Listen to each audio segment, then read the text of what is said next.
This is Selah with Farm to Market Miniatures, and I'd like to welcome you to my miniature hydrangeas tutorial. This is part one where I'll be discussing the materials list. The list is located directly under this video on my blog at farmtomarketminiatures.com. If you're watching from YouTube, look for the link to my blog under this video. Okay, so let's get started. What I want to talk to you about is just go down the list with you and show you the actual products that I have found that work best for me. This particular punch is Martha Stewart's Crafts Hydrangea Punch. So that was really nice to be able to already find the actual shapes of a hydrangea petal, flower petal. And it does have 3 different shapes on here. We're only going to be using the 2 smaller ones, and I will show you in the next video how we will only punch the paper through the 2 smaller ones, avoiding the larger one. I do use this punch for other flowers that I make, and so it has come in real handy for all kinds of things. So I find it very versatile. The other punch that I use for the flowers are for the leaves. And with a hydrangea leaf, the leaf is a ruffled leaf on the edges. So I did find a leaf from Punch Bunch, also found on Amazon, or maybe I found this on eBay. And with this particular leaf, it does come in different sizes, and I bought the medium. So be sure you get the medium birch leaf from Punch Bunch, and that leaf will give you just the right size leaf for this particular project.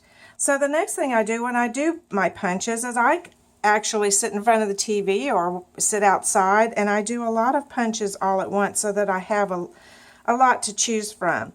These are some of the little punches that I've made. And I store them in a little storage box, and it locks and it keeps them from being all over my studio, and keep them a little bit organized so that when I'm ready, I have my flowers punched, I have my leaves punched, and I'm ready to go. So what I use for my glue is Aleene's Quick Dry Tacky Glue. I like the quick dry because when we're making the flowers, you want it to dry as quickly as possible because you're adding little petals all around the flower. And so it does dry fairly quickly, and of course it's very strong once it is dry. So Aleene's Quick Dry Tacky Glue. The next thing that I want to tell you about that you'll need is green floral tape. We're going to be wrapping the stems of our stems of our flowers with the floral tape. And this floral tape you can find at any craft store. It's really fairly cheap. And I will tell you that it has 3 different colors. Usually you can find a dark green, this is a medium green, and then there is a lighter green.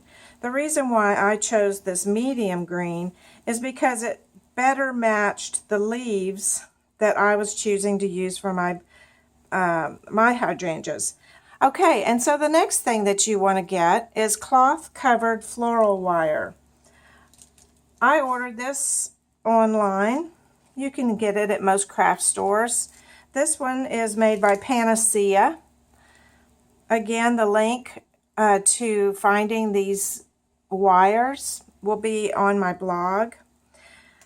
This particular wire is 32 gauge with cloth covering.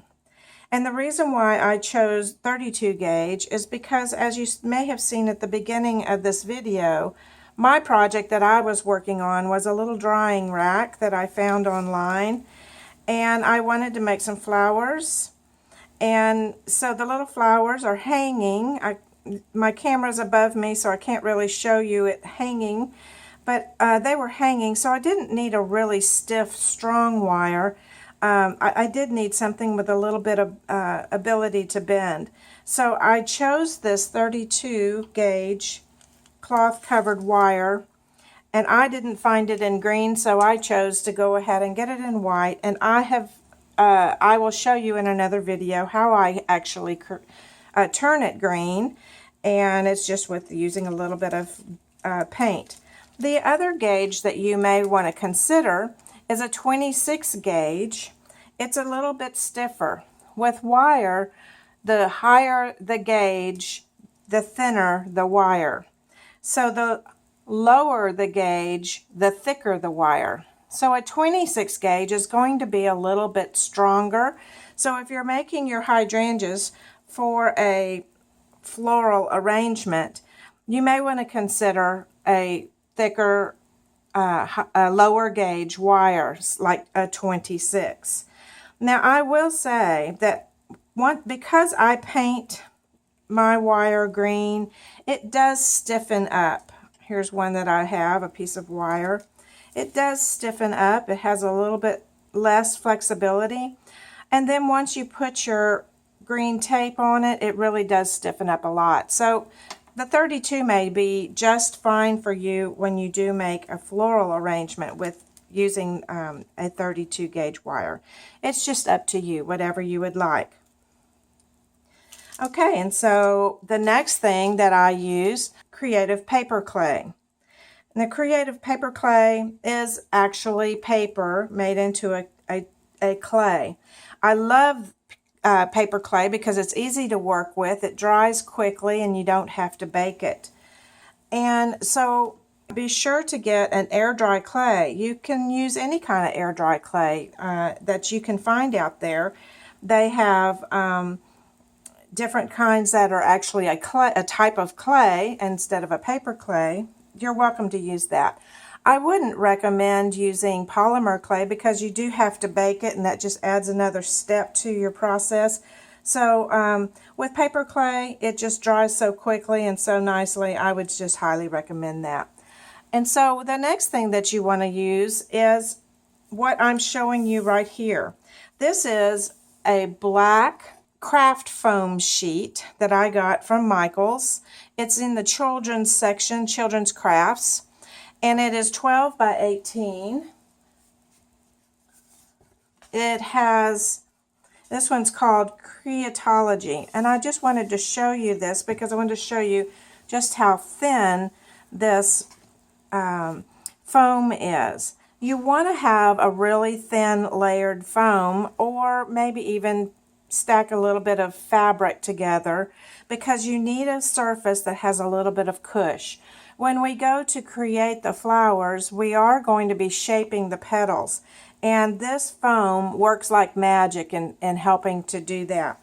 I actually buy it in the larger sheets, and I cut it down to smaller pieces. Like this is one I've already been using, and it makes it easy to be able to carry it around to any other parts of the house and work on it while I'm doing something else in some other room. So it's up to you. You can just use a large sheet just like it is on your table, or you can cut it. But I do recommend either white or black. I'm using black today because it actually just looks better when I'm filming. The white is a little bit too bright, so you can choose either one.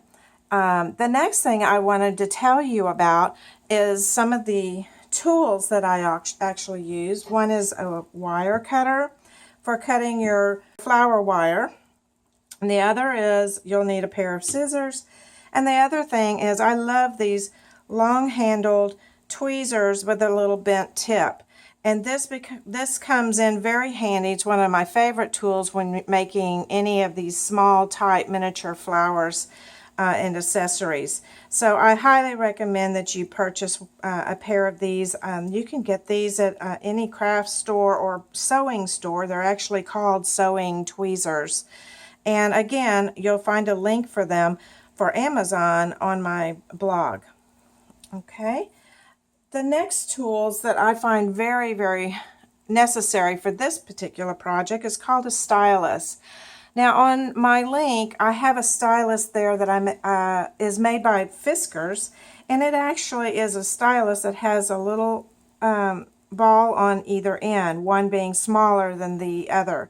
And I really liked that because it keeps everything in one tool, because I do use both of these size balls while using this while doing this project. So these are called stylus, and you'll find them in the scrapbooking area of your store. And so the next thing that we're going to be talking about is paint. I do use a little bit of paint in this project. One is, I mentioned earlier that I do like to color my white wire. So what I do is I take the fresh foliage from folk art and I paint this wire green. And the reason why is because when you do add your tape, sometimes the wire underneath will show through, and if your wire is green, then it's not going to show through very badly. And then the next colors that I recommend is baby pink, light blue, and light lavender. For this project, we're probably going to only use one of these colors and make one flower, maybe a couple of flowers, depending on how long we have. But these are some really great colors for your hydrangeas. Now, I have chosen folk art for the reason that folk art has a very high pigment in their paints, which means your coverage is going to be so much better, and they're very smooth and they last a long time. And I've used them for years, and I just really like folk art. So I'm just going to give a little plug in there for folk art. Okay, of course, if you're going to be painting, you need a couple of brushes. Perhaps a little flat children's brush will do, nothing really fancy, or just a little sponge brush, and a little jar of water, and some paper towels. For the most important part of this project, you need to find your paper of what you're going to make your flowers from. And I have a few examples here of what I've chosen. I've done a lot of research on different papers and what I liked and what I didn't like. So I'm just going to tell you really quickly what I didn't like. I did not like using cardstock for the actual flower petals. I found that it was too stiff, and the little petals just did not keep their curl as I would have liked them. It was also a little bit tough to punch through, and so I chose not to use cardstock. So I went on a hunt looking for the best paper that I could find that I could make these flowers to be sturdy enough and also to keep their shape. And what I found is the printer paper at a like an Office Depot in their print area. You can actually buy some of their colored printer paper by the sheet, or you can buy it by the ream, but I didn't need that many, so I just bought a few by the sheet. And also, while I was in the store, I happened to find this little pad of paper. I looked online to see if I could find you a link to this pad of paper, but I wasn't able to do that even on Office Depot and some of the other office supply stores. I just was not able to find it. But I did find this at Office Depot. I believe I paid around $6 for it, and that is going to be plenty of paper for me to do this project and many others, as well as just having some note paper around the house if I need it. So it's not a waste of money once I'm done with this project, because I will have plenty of note papers that I use often anyway. The next thing that you want to choose is a paper that's going to be for your leaves. Again, I didn't like punching through cardstock. So what I found was I did find some cardstock that I really enjoyed at Joann's. And I found a technique where you can actually just take and peel the two layers of cardstock apart. It's a little tedious, and it's needs a little bit of patience to do it that way. But what it gave me was a piece of paper that was stiff, but not so stiff that I had a hard time punching through it. It also left an area on the back that was unpainted.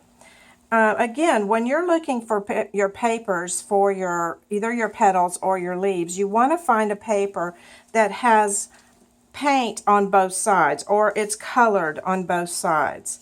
So a lot of your scrapbook paper, origami paper is actually only printed color on one side. So you really want to make sure when you're choosing your paper to get a two-sided color. So once I actually split this paper apart, it was brownish, and so I needed to color it. Again, I used my fresh foliage paint, watered it down a little bit, and as you can see, I just swished it around here. I didn't even try to cover the whole thing because on a leaf, it's not going to be perfect.